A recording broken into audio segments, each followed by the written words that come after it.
Avoir un logement à Dakar devient de plus en plus difficile avec le coût élevé du loyer. À cette cherté s'y ajoutent les cautions qui peuvent aller jusqu'à 4 mois, ce en fonction du type de logement sollicité. Pour ce locataire, la situation est insoutenable. L'État devrait veiller au respect strict de la loi en vigueur. Les bailleurs demandent des sommes astronomiques, parfois ils demandent 3 fois, 4 fois la somme du loyer avant de rentrer, des cautions interminables, donc c'est à n'y rien comprendre. Avant, à mon arrivée à Dakar en 2017-2016, quelque chose comme ça, on pouvait trouver un studio à Liberté 6 par exemple, je dirais un studio d'une chambre avec un espace salon, une douche aux alentours de, je sais pas, 90 000, 100 000. Mais aujourd'hui, c'est plus la même chose en fait. Aujourd'hui, pour ce type de standard-là, on vous demandera des 150, 180 000, des choses comme ça. C'est cher. Et à l'heure d'aujourd'hui, encore pire encore quand vous êtes un petit peu étranger. Et je me dis que c'est aussi de la faute des étrangers peut-être.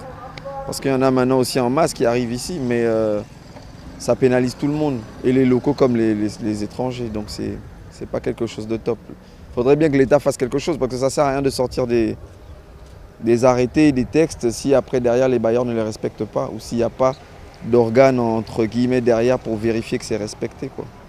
Donc c'est ça. Du côté des bailleurs, les raisons de la hausse sont justifiées. Selon eux, plusieurs facteurs expliquent cette situation, raison pour laquelle ils invitent l'État à privilégier le dialogue. Le fer coûte excessivement cher, tout coûte cher, le ciment, surtout les terrains.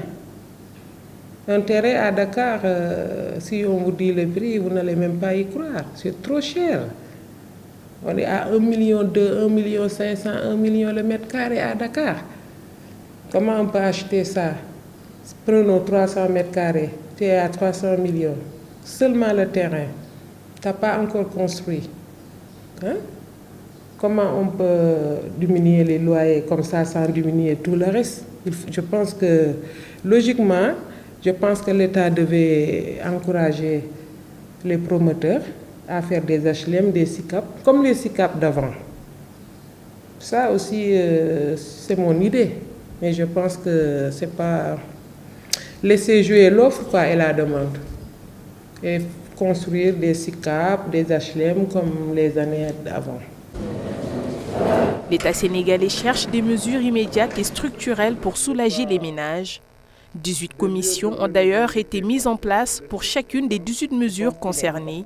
Des recommandations ont été formulées par ces dernières afin de préserver le pouvoir d'achat des ménages sénégalais. Donc, pendant toutes ces années, ce qui s'est passé.